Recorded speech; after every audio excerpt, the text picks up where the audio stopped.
Manso e suave é Cristo chamando, chama por ti e por mim. Bom dia, mas bom dia mesmo. Estamos juntos nesta manhã de terça-feira, hoje 31 de março, dia da integração nacional. O programa Opção para a Vida sempre está citando uma referência do que se celebra naquele dia para que você possa situar, né, a história, o acontecimento, o que houve nesse dia. Hoje, portanto, é o dia da integração nacional.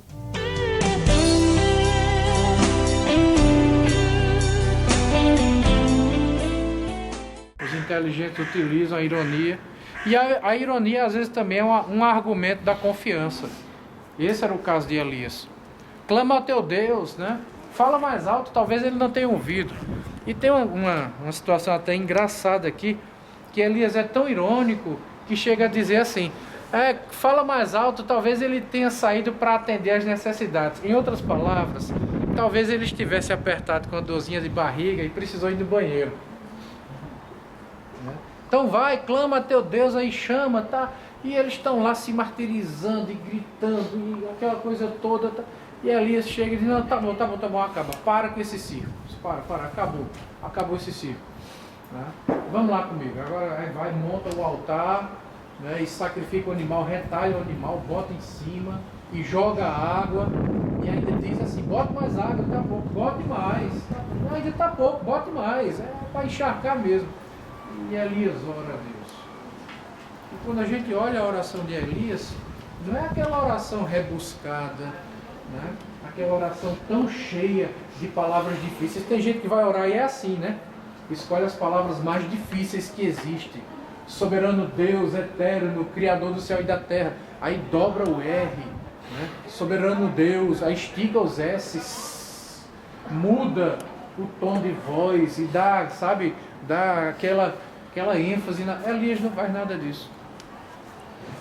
Elias simplesmente ora com seu coração. E o que é que acontece? Cai fogo do céu. Gente, deixa eu falar uma coisa para vocês. Fogo, na grande maioria das vezes que aparece na Bíblia, é sinal de juízo de Deus. É a justiça de Deus sendo executada e nesse momento ali naquele sacrifício. Às vezes a gente até canta, né? Manda fogo, Senhor, manda cuidado quando você ora pedindo para Deus mandar fogo, viu? E depois disso, Elias cerca os profetas, os sacerdotes de Baal. Baal era uma divindade, né? Baal, a palavra quer dizer Senhor. Eles consideravam Baal como Senhor. E Elias agora leva até o ribeiro lá embaixo, no sopé da montanha, e mata ao fio da espada os profetas de Baal. Então que fica a lição aqui, que fica o ensinamento para a gente nesse lugar, que só o Senhor é Deus. Só existe um único Senhor, né? Lá em Deuteronômio 6, Deus manda Moisés ensinar isso ao povo. Ouve, Israel, o Senhor nosso Deus é o único Senhor. Não existe nenhum outro Senhor além dele. Não existe, né?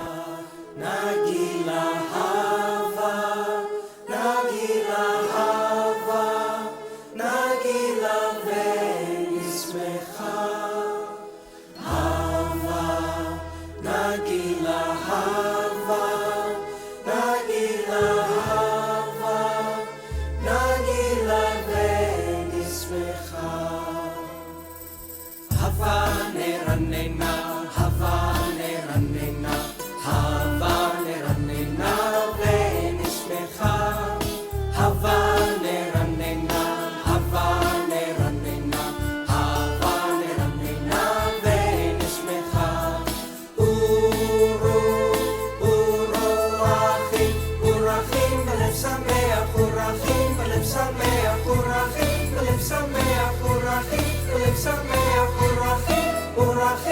Sameach, hey, Hava, Nagila Hava, Nagila Hava, Nagila Benismecha, Hava, Nagila Hava, Nagila Hava, Nagila Benismecha, Hava Neramina, Hava Neramina, Hava Neramina Benismecha, Hava Neramina, Hava Neramina, Hava Neramina Benismecha.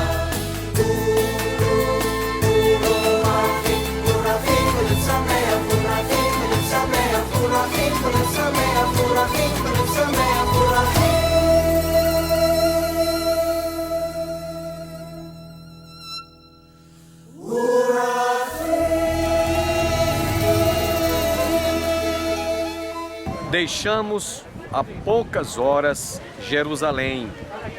Choramos de emoção, de alegria, de regozijos e de saudades, porque deixamos a cidade do grande rei. A primeira cidade que nós nos encontramos agora é em Haifa. Como vocês podem ver, é uma cidade portuária, belíssima, inclusive. Nós estamos aqui nos jardins da religião Fé Bahá'í.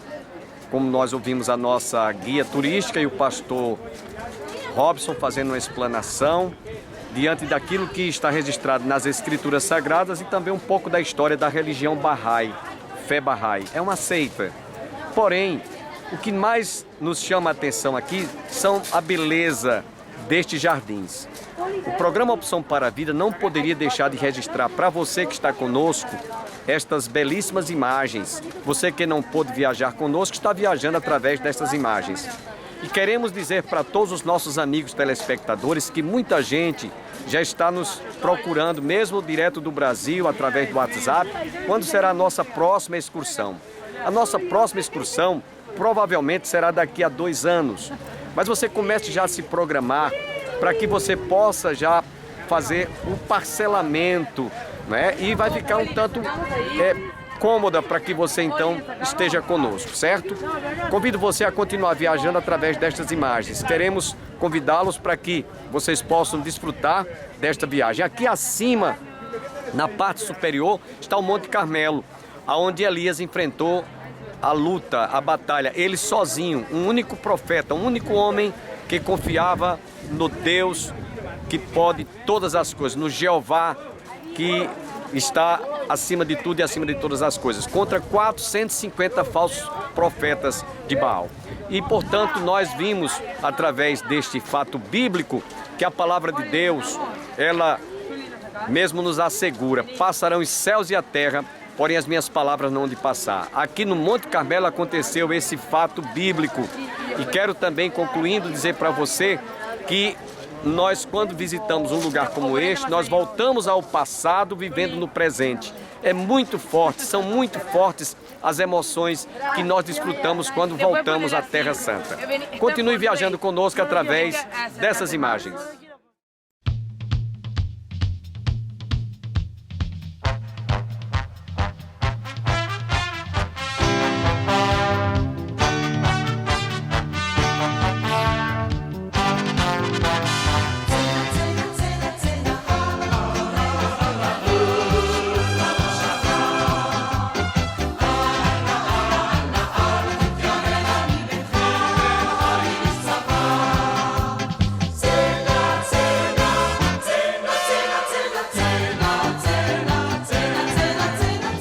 Do outro lado fica o monastério carmelita. Então tem a ordem dos carmelitas, é uma ordem católica da Igreja Católica, e a ordem dos carmelitas ela surgiu no Monte Carmelo, por isso o nome Carmelitas. E eles construíram o monastério deles em cima de uma antiga gruta que, segundo a tradição local, é a gruta onde Elias se escondeu. Então, quer dizer, aqui também no Monte Carmelo também tem o monastério carmelita, onde surgiu a ordem carmelita. Primeiro os carmelitas, uma ordem de homens, depois ela se ampliou também para aceitar monjas também. Então, hoje em dia tem a ordem dos carmelitas e das carmelitas. Então, pessoal, a gente está descendo o Monte Carmelo. O Monte Carmelo, no seu ponto mais alto, ele chega a 550 metros acima do nível do mar. Aonde a gente chegou agora não é o pico mais alto dele ainda, a gente estava 450 metros acima do nível do mar, mas essa é mais ou menos a altura máxima que o Monte Carmelo chega, é 550 metros.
Nós estamos chegando agora em Cesareia. Essa Cesareia é conhecida como Cesareia Marítima. Por quê? Porque ela está do lado do mar. A gente vai poder agora ver, a gente vai viajar ao longo da cidade. Agora, Cesareia Marítima é uma cidade que existe há mais de 2000 anos. Essa parte que a gente está vendo aqui à nossa direita é a parte cruzada da cidade. Essas muralhas que a gente está vendo aqui tem 900 anos. Estão vendo essa muralha aqui? Então agora escavações arqueológicas. Estão vendo esses sacos? Isso aqui porque tem escavações arqueológicas acontecendo agora e restaurações. Mas a gente não quer ver a Cesareia de 900 anos atrás, a gente quer ver a Cesareia de 2000 anos atrás, a Cesareia dos tempos de Jesus. Jesus pessoalmente nunca teve em Cesareia, mas quem teve aqui foi Pedro, teve aqui, e Paulo teve aqui. A gente vai fazer as leituras e a gente vai comentar as histórias, mas a gente quer saber aqui das histórias ligadas ao Novo Testamento.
a gente tá? No banheiro. No banheiro. Isso aqui é uma latrina romana. É um banheiro como se usava nos tempos romanos, como vocês estão vendo, galera. Espaçoso, né? Não tem parede num lado, parede no outro, pode bater papo com a galera. Não tem separação entre homens e mulheres. E aqui é bom no caminho, da galera vai passando, vai batendo papo. Como é que tá, irmã? Tudo bem? Dormiu um pouco no ônibus? Como é que tá o dia? Então, aqui tem a distância das pedras, tem distâncias diferentes segundo o tamanho da busanfa. Daí tu senta. E aqui embaixo tem um canal de água. Hoje em dia tá seco, mas aqui passava um canal. Então tu vai fazendo e vai indo. E saindo pelo encanamento. Pessoal, tem encanamento de água. Há 2000 anos atrás é um negócio super luxuoso. Então pensa que tudo se vai fazendo, vai indo e segue pelo encanamento da cidade. Agora tu terminou o que tu tinha para fazer aqui, agora tem que se limpar. Existia papel higiênico naquela época? Como é que faz então? Meter a mão na aguinha aí e Na aguinha, mas as coisas lá Marco estão vindo aqui. fazer. Um do lado do outro. Eu tô sentindo o cheiro. Descendo pra cá. É. Não, pessoal, a água aqui de baixo é suja. Vocês não querem enfiar a mão ali. Como é que funciona? Aqui no chão. Aqui no chão tem uma caixa. Quem não sabe, quem tem pau de selfie? Quem tem pau de selfie? Aqui, ó, obrigada. Então, pessoal, aqui no chão tem uma caixa. Nessa caixa tem paus de madeira e na ponta de cada pau de madeira tem uma esponja. Então você vai começar a entender. Então tu pega aqui, estão vendo essa canaleta de água? Isso aqui é outra canaleta de água. Agora isso aqui é água limpa. Então tu lava a esponja, tu se limpa e coloca de volta na caixa e o próximo pega o mesmo vaso. Eu tô com visão de vento. E assim que funcionava. Uma bucha, mulher. Vai levar pra Primeiro sou eu. Chegar cedo, não. Então, pessoal, assim que funciona uma latrina, é só uma curiosidade que eu queria mostrar pra vocês e agora que a gente já tá mais aliviado, vamos segui-la. Onde nós estamos agora? A gente está agora no castelo, no palácio construído por Herodes. Se vocês olharem, ele começa aqui onde está marcado com essas colunas. As colunas são modernas, mas que elas nos mostram o limite. Então aqui começa ali e até lá. E esse castelo foi construído por Herodes, mas ele foi também usufruído por Pôncio Pilatos, pessoal. Vocês estão literalmente parados dentro do palácio onde morava Pôncio Pilatos. E o palácio tem 2 andares. Esse aqui é o andar de cima. E onde é que está o andar de baixo? Lá. Lá para baixo tem mais um andar do castelo. E aqui se encontrou essa pedra que a gente já tinha comentado dela antes. E está escrito Tiberium Pôncio Pilatus Prefectus Judea é. Quer dizer, o Tiberium foi construído por Pôncio Pilatos, o governador da Judeia. Isso aqui é mais uma prova da história, realmente da historiedade, da veracidade histórica da Bíblia. E por isso essa pedra aqui, essa aqui é a cópia original, está no Museu de Israel, mas a gente consegue ver aqui o texto, também dá para ler ele aqui. Então, pessoal, uns minutinhos para quem quiser circular, olhar e bater fotos, e depois eu chamo e a gente continua.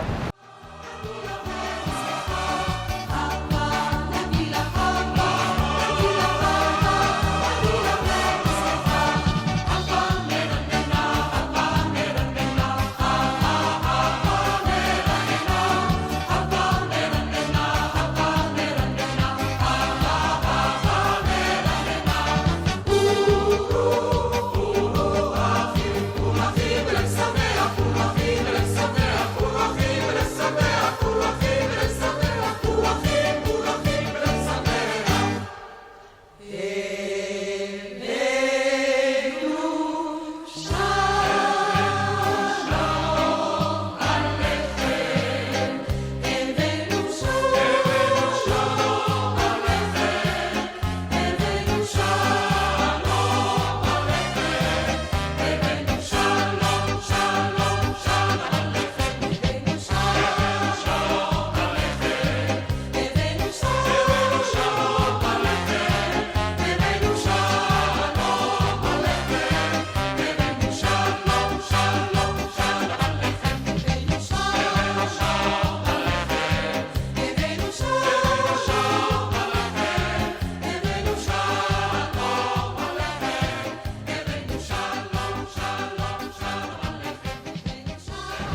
Então, pessoal, vamos lá.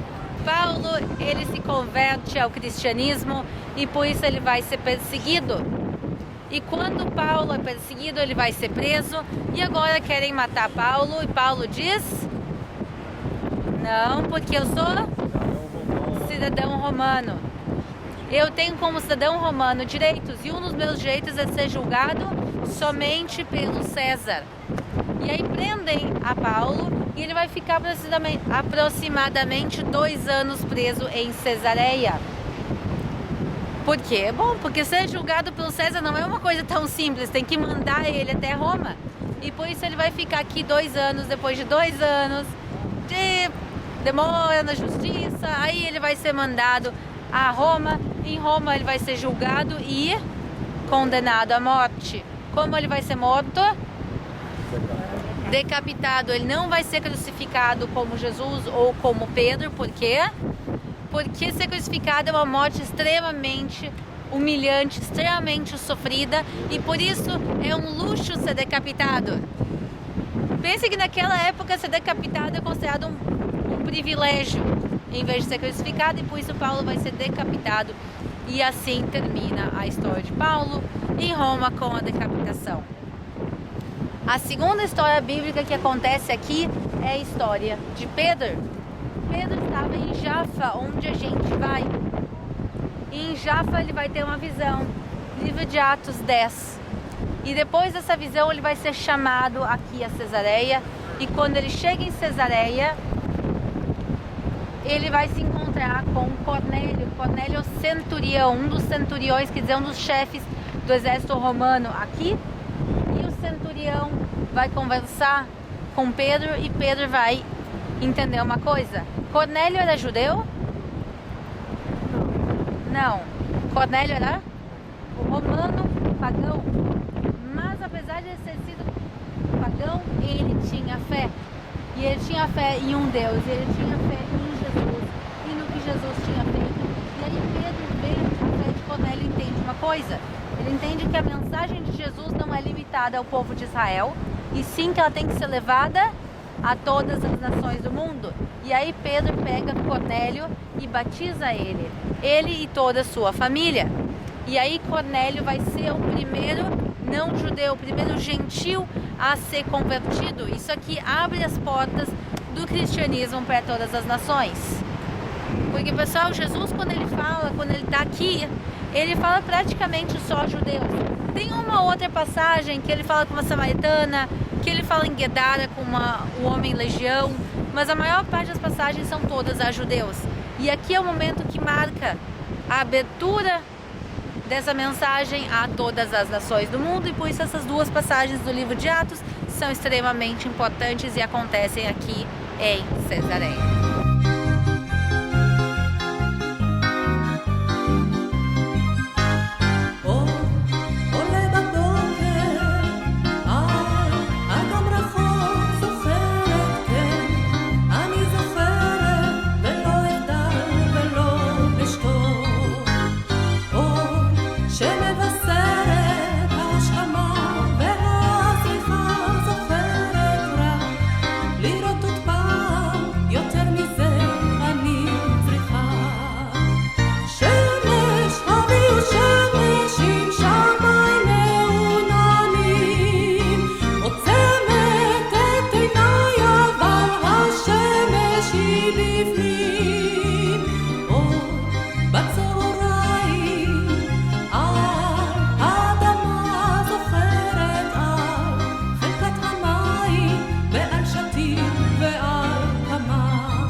Quem construiu esse teatro? Herodes, pessoal, muito bem. A gente consegue ver alguns pedaços do chão ainda, pessoal, mármore, estão vendo? O teatro original, sim. Mas o que a gente está vendo é um pequeno pedaço do teatro, que a gente está vendo 2 andares, ele tinha 3 andares, o teatro é bem maior do que a gente está vendo. A gente está vendo o que sobrou. Esse teatro, ele é um teatro em funcionamento, até os dias de hoje tem shows aqui. Ele é um dos teatros mais antigos do mundo que continua em funcionamento, quer dizer, 2000 anos. A gente consegue ver ali que tem marcas de cadeirante no chão, a gente consegue ver umas cadeiras numeradas, e isso é porque o teatro de hoje em dia marcou. O teatro original tinha algumas cadeiras que estavam quebradas, por isso eles colocaram uma capa de concreto. O banco mesmo, a maior parte eles são de concreto, mas o teatro original ele está embaixo. Deu para entender?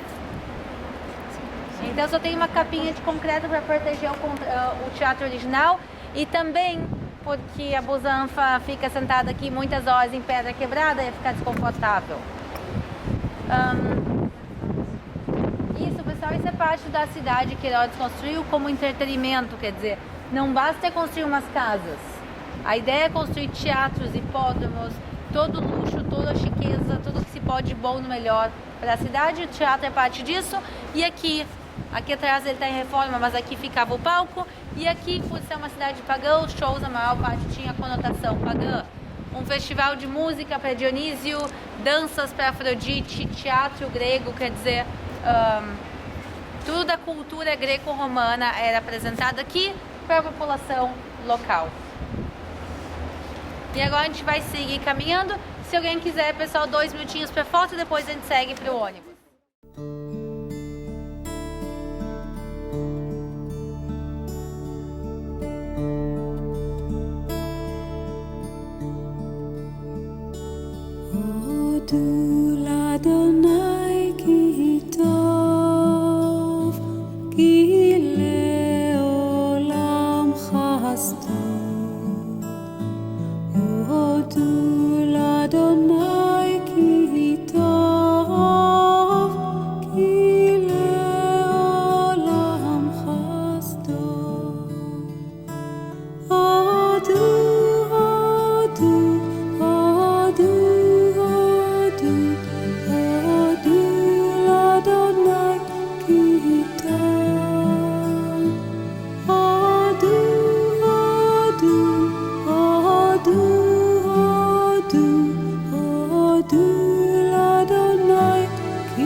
Estamos em Tel Aviv, aqui à direita a gente está vendo o calçadão ao longo do mar Mediterrâneo. A gente está indo para a zona sul de Tel Aviv, onde fica uma cidade chamada Jaffa.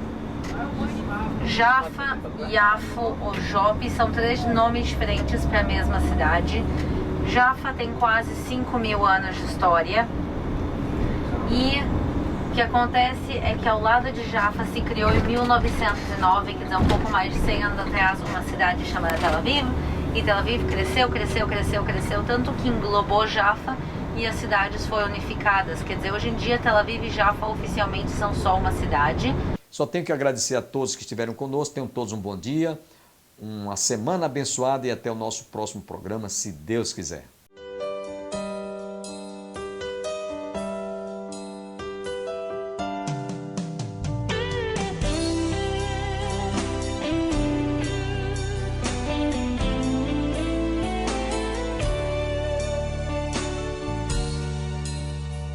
Manso e suave é Cristo chamando, chama por ti, por